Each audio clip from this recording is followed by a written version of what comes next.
warahmatullahi wabarakatuh. Perkenalkan, nama saya Rina Dusriani dengan nikah NIM 176. Di sini saya menggunakan teks fiksi, non-fiksi, dan teks eksplanasi fase D dengan elemen membaca dan menulis. Menggunakan media digital seperti Canva dan Quizzes sebagai sarana untuk menyampaikan materi dan asesmen siswa.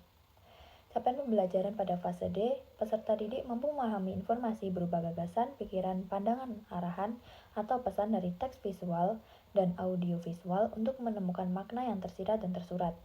Peserta didik mampu menginterpretasi informasi untuk mengungkapkan kepedulian dan atau pendapat pro kontra dari teks visual dan audio visual. Peserta didik mampu menggunakan sumber informasi lain untuk menilai akurasi atau ketepatan dan kualitas data serta membandingkan informasi pada teks, mengeksplorasi dan mengevaluasi berbagai topik aktual yang dibaca dan dipirsa.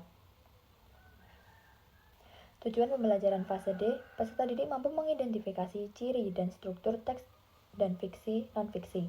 Peserta didik dilatih untuk membuat ringkasan dari buku yang dibaca dengan menyoroti poin-poin penting dan alur cerita utama. Peserta didik mempelajari berbagai jenis kalimat dan bagaimana menyusun teks tanggapan yang baik dan benar. Peserta didik belajar mengamati dan memahami pesan yang disampaikan melalui ilustrasi dalam buku bergambar. Berikut cara pembuatan media pembelajaran digital.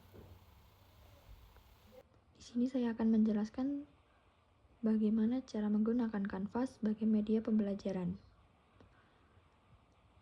Di sini kita cari template PPT untuk menyampaikan materi.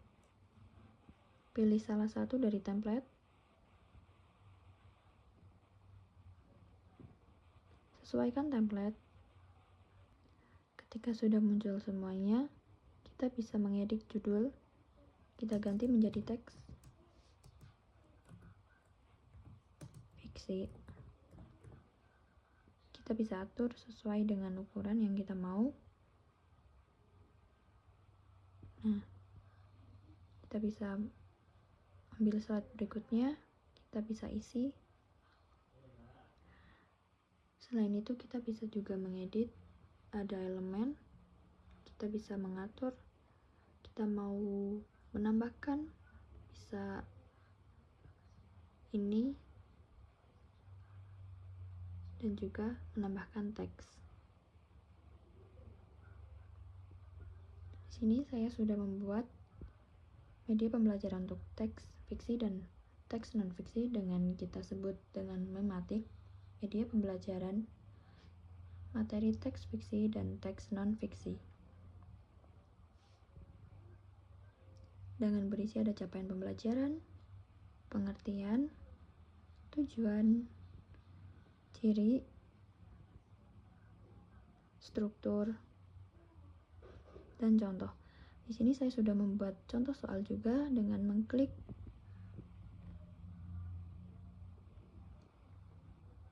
contoh soal untuk siswa kelas. Cara penggunaan media pembelajaran digital Canva digunakan untuk menyampaikan materi dari teks fiksi dan non-fiksi serta salin dia tersebut disertai dengan adanya asesmen siswa di bagian akhir yang harus dikerjakan oleh siswa. Media pembelajaran digital tersebut cocok dengan elemen membaca dan menulis untuk fase D.